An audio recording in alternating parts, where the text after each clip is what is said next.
Bonjour à tous, donc dans ce nouveau TP à la maison, on va s'intéresser à la structure d'une grande famille de molécules qui s'appellent les anticorps et que l'on appelle aussi les immunoglobulines.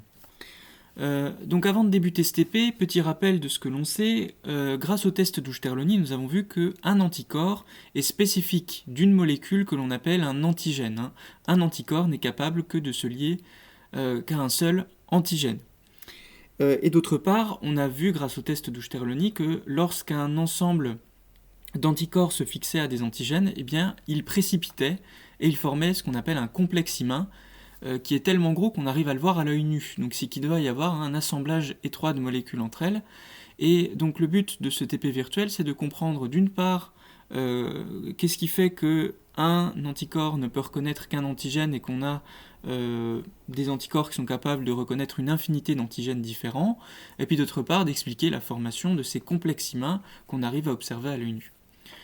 Donc pour ce faire, on va utiliser ce qu'on appelle un modèle moléculaire. Donc ce qu'il faut bien garder à l'esprit, c'est que ce sur quoi on va travailler, c'est une représentation d'une molécule, c'est pas la réalité que l'on observe directement, on n'a jamais observé un anticorps de façon aussi directe qu'on va le faire là. Et on va s'intéresser, nous, à l'anticorps qui reconnaît, dans un premier temps, une protéine associée au VIH, qui est le virus responsable du sida, qui est la protéine GP120. C'est l'une des protéines que l'on trouve au niveau de l'enveloppe du virus et qui permet au VIH de rentrer dans les cellules humaines. Et puis dans un second temps, on parlera de la protéine 24 qui est une autre protéine qui est constitutive du VIH. Donc c'est parti, on va sur libmol et on va charger le modèle moléculaire de notre anticorps qui est donc l'anticorps anti-GP120. Donc pour cela, dans la barre de recherche, je tape, alors anticorps, ça s'appelle immunoglobuline ici, humaine anti-GP120 complète. On ouvre le modèle et là, j'ai une énorme molécule qui est donc l'immunoglobuline anti-GP120, c'est-à-dire l'anticorps qui se lie spécifiquement à la protéine GP120 constitutive du VIH. Alors là, pour le moment, chaque boule représente un atome, et puis le code couleur appliqué est celui qui permet de reconnaître à quels atomes on a affaire, c'est indiqué en bas ici. Et moi, ce que j'aimerais, c'est, dans un premier temps, savoir à quel type de molécule j'ai affaire. Et donc pour cela, je peux aller dans l'onglet Commandes, et je peux survoler différents constituants, et je vois que j'ai ici une grosse molécule qui est en fait principalement protéique, de nature protéique. C'est une grosse protéine, puisqu'ici tout ce qui est surbrillé en vert est de la protéine, et puis avec un petit peu de glucides, ici en vert aussi, et quelques molécules d'eau, mais qui baignent la plupart des molécules qui constituent le vivant de toute façon, donc ça c'est pas une surprise. Mais en tout cas, à retenir que c'est surtout une grosse protéine. Alors, ensuite, pour y voir plus clair, je peux changer la représentation. Pour le moment, je vais la laisser en boulet bâtonné. Et puis, surtout, je peux colorer en fonction de différents critères. Donc, pour le moment, on a vu que la coloration était selon les atomes. Et là, je vais essayer de déterminer le nombre de chaînes qui composent cette grosse protéine. Donc, pour cela, je clique sur chaîne. Et dans la légende, j'ai autant de couleurs qu'il existe de chaînes. Ce qui me fait dire qu'ici, j'ai une protéine qui est constituée de 4 chaînes différentes, qui sont appelées ici H, K, L, M. Et si je survole, je vois que les chaînes L et M sont appelées immunoglobuline light chain, donc chaîne légère, et puis les deux autres, heavy chain, pour chaîne lourde. Alors pourquoi ces noms-là ? Eh bien, pour le comprendre, si on oriente la molécule de cette façon, on se rend compte que les chaînes rouges et jaunes, les chaînes H et K, sont bien plus longues que les chaînes L et M en vert et en bleu ici. D'où leur nom, puisque plus une chaîne est longue, plus elle est lourde si on la sépare sur par exemple une électrophorèse. Donc une protéine constituée de 4 chaînes avec 2 qui sont lourdes, plus longues que 2 autres qui sont plus courtes, appelées chaînes légères. Alors une autre façon de le voir, c'est d'aller dans l'onglet séquence, et puis de faire défiler la séquence qui est ici une séquence d'acides aminés, puisque j'ai affaire à des protéines. Donc ici j'ai la séquence de la chaîne H, dans la première colonne, la séquence de la chaîne K, dans la deuxième, celle de la chaîne L et celle de la chaîne M.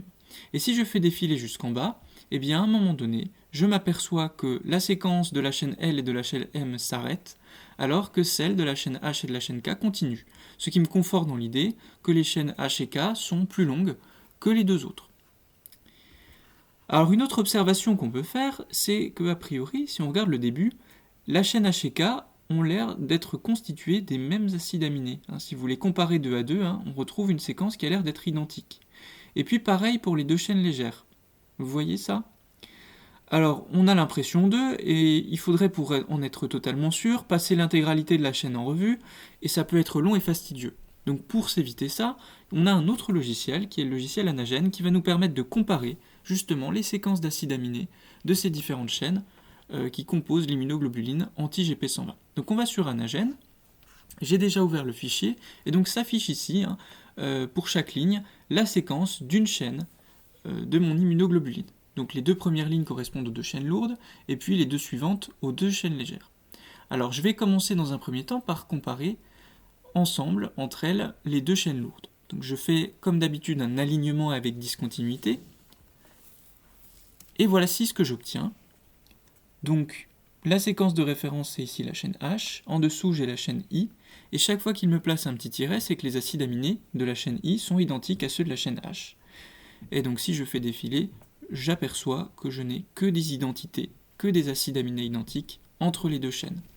Alors une façon plus rigoureuse de le faire, c'est d'afficher la boîte d'informations qui se trouve ici, et on me confirme que j'ai 100% d'identité entre les deux chaînes. Donc les deux chaînes lourdes sont identiques entre elles. Ensuite, on peut faire pareil pour les deux chaînes légères.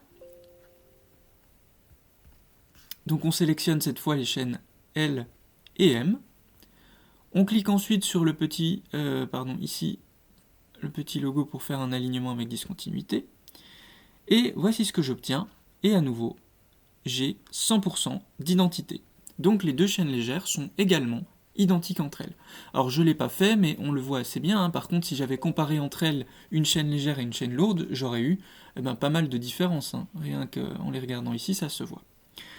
Donc je peux affiner un petit peu ma coloration de mon modèle sur LibMol en lui demandant, dans l'onglet séquence, de me colorer de la même manière, puisqu'elles sont identiques, les deux chaînes lourdes, que je vais mettre en bleu par exemple, puis je vais les passer sous forme de sphère, et puis de colorer de la même façon les deux chaînes légères, puisqu'elles sont également identiques entre elles, de la même couleur, je vais les mettre par exemple en violet, et sous forme de sphère également. Voilà, donc voici a priori ce qu'est, en première vue, ce qu'est un anticorps. C'est une grosse protéine constituée de 4 chaînes, 2 chaînes lourdes ici en bleu, qu'on appelle des chaînes H pour heavy, qui sont identiques entre elles, et 2 chaînes légères, qu'on appelle des chaînes L pour light, qui sont elles aussi identiques entre elles. Donc ensuite, ce que l'on peut se demander, c'est comment expliquer qu'un anticorps ne reconnaisse qu'un antigène et qu'un seul être humain soit capable de générer des anticorps qui lui permettent de reconnaître théoriquement n'importe quel antigène qui se présenterait à lui. Donc il faut qu'on explique une certaine variabilité des anticorps et qu'on localise où se trouve cette variabilité dans cette grosse protéine. Donc la démarche qu'on peut suivre ici, c'est de comparer, à nouveau sur Anagen, la séquence de chaînes lourdes ou de chaînes légères, de différents anticorps, c'est-à-dire d'anticorps qui reconnaissent des antigènes différents. Donc je retourne sur Anagen, et je vais changer de fichier, je vais cette fois ouvrir un fichier qui va me permettre de comparer différents anticorps entre eux. Donc ici, j'ai que des anticorps qui reconnaissent des antigènes portés par le VIH, mais chacun de ces anticorps reconnaît un antigène porté par le VIH différent, une protéine du VIH différente. Donc rigoureusement, il faut que je compare des choses qui soient comparables, donc je vais par exemple comparer les différentes chaînes légères de ces anticorps. Donc tous ces anticorps ont été produits par un même individu. Et pour autant, si on fait une comparaison, toujours alignement avec discontinuité, je m'aperçois que j'ai une grosse variabilité dans la molécule, en tout cas au début de la séquence, puisque très très vite, à partir ici, alors attention, la règle ici est pour des nucléotides, il faut que je clique dessus pour qu'elle soit convertie en acide aminé, puisqu'ici chaque groupe de 3 lettres correspond à un acide aminé. Je vois ici que c'est à partir de l'acide aminé 113 que la séquence redevient identique. Donc ça, c'est dans le cas des chaînes légères. Et si je continue, par la suite, la séquence reste totalement identique. Donc, chaque chaîne légère comporte ce qu'on appelle une partie variable, c'est-à-dire dont la séquence d'acides aminés varie d'un anticorps à l'autre, et une partie qui est appelée constante, dont la séquence d'acides aminés est identique entre les différents anticorps produits par un individu. Alors maintenant, je vais faire pareil pour les chaînes lourdes. Donc je sélectionne mes différentes chaînes lourdes et je les compare entre elles. Et vous allez voir qu'on peut faire à peu près la même observation, à savoir que les séquences débutent par une partie variable, dont les acides aminés sont très différents d'un anticorps à l'autre, et puis qu'à partir d'un certain moment, alors là la transition est un peu moins nette, donc attention toujours à la petite règle, il faut bien que je convertisse, et à partir de l'acide aminé, on va dire 100, que je dise pas de bêtises, 118, eh bien les séquences commencent à être à nouveau identiques. Donc, ces chaînes lourdes, c'est une partie variable, comme les chaînes légères, et une partie constante, parce que si je fais défiler, les différentes parties constantes sont à peu près identiques entre elles. Donc, je vais représenter ça sur l'IMOL. J'ai fini avec Anagène. Donc, je vais pour cela utiliser une représentation différente. Je ne vais pas faire changer la couleur. Donc, je vais tout convertir en termes de représentation en ruban. Pour ça, je vais dans l'onglet Commande, je sélectionne ruban. Voilà. Et je vais lui demander de passer... Alors, je vais masquer les glucides pour plus avoir ça. Je vais lui demander de passer les régions légères et les régions lourdes sous forme de sphère. Donc pour cela, je vais sélectionner les acides aminés qui sont concernés. Donc je vais commencer avec ceux de la chaîne H, par exemple, qui est donc une chaîne lourde, et je vais sélectionner les acides aminés 1 à 118 de la chaîne H, et je vais lui demander de les représenter sous forme de sphère. Alors, pourquoi il ne me l'a pas fait? Parce que je n'ai pas validé ma sélection. Donc je repasse sous forme de ruban, je valide ma sélection, et je lui demande de les passer sous forme de sphère. Voilà. Alors là, le problème, c'est qu'il m'a passé sous forme de sphère la région, enfin les 118 premiers acides aminés des 4 chaînes. Donc c'est pas très précis. Il aurait fallu le faire chaîne par chaîne. Et là, j'ai plus la manip. Bon, c'est pas grave. C'est pas très précis, parce que on a vu que la région variable des chaînes légères était un peu plus réduite que cela, mais après tout, c'est pas très grave. Là, il en a coloré quelques-uns en trop. À la limite, on peut affiner dans l'onglet séquence, où je vais lui demander de désélectionner. Donc là, 118, ça me va pour les chaînes légères. Je vais lui décocher ces acides aminés là.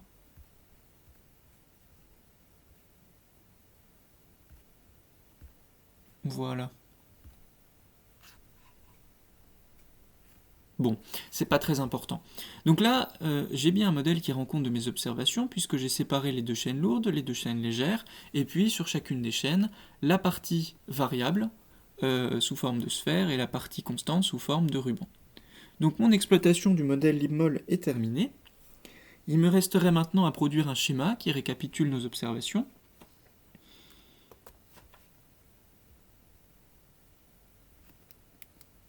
Donc, la structure d'un anticorps se présente de la manière suivante. J'ai repéré en bleu les deux chaînes lourdes, en violet les deux chaînes légères, et puis j'ai assuré la partie variable de mon anticorps. Alors, ici j'ai représenté en rouge l'antigène qui vient se fixer sur l'anticorps. On peut aussi le trouver sur le modèle, cette fixation. On va aller l'observer sur le modèle. Alors pour ça, on va changer. On va afficher simultanément deux anticorps différents. Donc je veux visualiser deux molécules à la fois. Je vais ouvrir d'un côté l'anticorps antiprotéine 24 du virus du sida. On va toujours rester sur ce virus-là. Et donc je vais appliquer le même traitement, à savoir dans l'onglet commande, coloration sous forme de chaîne. Donc ça me permet de repérer la chaîne lourde, la chaîne légère, et puis P ça correspond à l'antigène. Et donc dans les séquences, je vais garder le même code couleur. Donc la chaîne lourde, je vais la colorer en bleu, sous forme de sphère. La chaîne légère sous forme violette, de couleur violette, sous forme de sphère également. Et puis la chaîne P qui correspond à l'antigène, je vais la mettre en rouge, et sous forme de sphère aussi. Voilà. Alors peut-être vous demandez-vous pourquoi on n'a que 2 chaînes et pourquoi tout ça a l'air d'être beaucoup plus court. En fait, si je reviens à mon schéma, dans ce modèle-là particulier, je ne fais un zoom que sur cette partie-là. Je ne me focalise que sur la partie terminale d'un bras. Donc je n'ai plus tout l'anticorps. Donc ça, c'est le fragment du coup d'anticorps de antiprotéine 24, et je vais en traiter un autre. Pour qu'on puisse généraliser nos observations, je vais charger le modèle d'un anticorps anti-GP120. Toujours du virus du sida, le VIH. Donc dans l'onglet séquence, je fais pareil. La chaîne légère, alors elle, on l'avait mis en violet, donc je la laisse en violet. La chaîne lourde, je vais la mettre en bleu. Et puis l'antigène, ici la protéine 24, la GP120, pardon, je vais la passer en rouge et sous forme de sphère. Alors ici, vous voyez que l'antigène est beaucoup plus petit, mais je ne pense pas qu'il soit complet, on n'en a qu'un fragment ici. Donc je reviens sur mon écran pour voir les deux en parallèle. Donc ce qu'on voit, c'est que c'est au niveau de la partie terminale du bras de l'anticorps que vient se lier l'antigène, et on peut voir que le contact est très étroit entre les deux.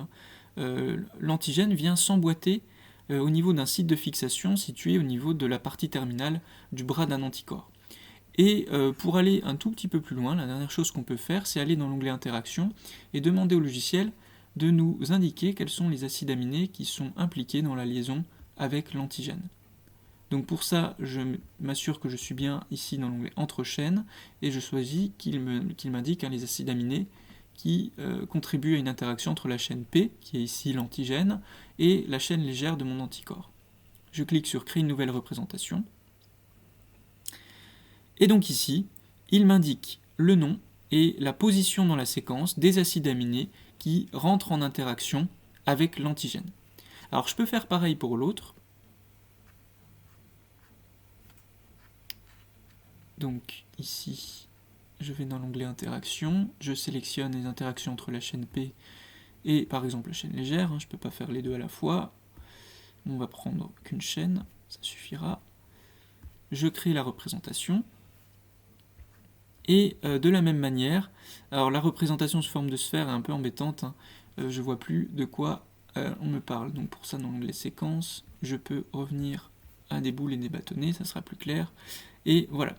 Donc là, il m'indique, pareil, le nom et la position dans la séquence des acides aminés qui entrent en interaction, vous voyez, il y a des liaisons qui se forment avec l'antigène. Donc je reviens à mon écran où j'avais les deux. Et je peux m'apercevoir que ce n'est pas du tout les mêmes acides aminés qui entrent en liaison avec l'antigène d'un anticorps à l'autre, et à juste titre, puisque de toute façon, c'est même pas le même antigène qui est reconnu dans les deux cas. Donc chaque anticorps reconnaît un antigène différent, parce qu'il a une séquence d'acides aminés dans la partie variable, encore une fois, la partie constante, elle ne bouge pas, qui change, et c'est la variabilité des acides aminés de cette partie variable qui permet de créer des interactions avec les antigènes qui peuvent être reconnus. Et donc c'est bien ce qu'on avait représenté dans le schéma. L'interaction entre l'anticorps et l'antigène, elle se fait au niveau du site de fixation qui se trouve ici. Donc si je résume, 2 chaînes légères identiques, qu'on appelle L, qui sont en violet, 2 chaînes lourdes identiques en bleu, une région variable en hachuré, une région constante pas hachurée, l'antigène qui est ici représenté en rouge, et le site de fixation de l'antigène qui est porté par la partie variable de la chaîne légère et de la chaîne lourde. Alors vous pouvez vous apercevoir que du coup, chaque anticorps porte 2 sites de fixation de l'antigène. Ça veut dire que chaque anticorps est capable de s'associer à 2 antigènes différents. Alors pourquoi je vous dis ça ? Parce qu'il fallait qu'on explique la formation des complexes humains, qui étaient quand même de gros précipités qui se voient à l'œil nu. Eh bien regardez, on peut imaginer qu'un anticorps qui se fixe à 2 antigènes, on a ici l'antigène qui est là, et on peut imaginer qu'un autre anticorps vienne se fixer ici, et ainsi de suite. Et vous voyez qu'en multipliant les associations, eh bien on crée un gros précipité qui finit par être tellement gros qu'on peut le voir à l'œil nu et qui forme un complexe humain. Et c'est la formation de ces complexes humains qui permet de neutraliser les agents pathogènes, puisqu'en bloquant, en venant bloquer ici les antigènes, qui, comme on l'a vu avec GP120, sont des protéines qui sont importantes pour que les agents pathogènes puissent boucler leur cycle de vie, eh bien en bloquant ces protéines, eh bien on vient neutraliser les agents pathogènes. Donc on a bien expliqué la formation des complexes humains et on a également expliqué avec la diversité des séquences d'acides aminés au niveau des parties variables, eh bien l'immense diversité d'anticorps qui existe et qui permet à tout organisme qui fabrique des anticorps eh bien, de venir neutraliser une grande diversité d'agents pathogènes. Voilà, c'est tout pour aujourd'hui. Merci de votre attention.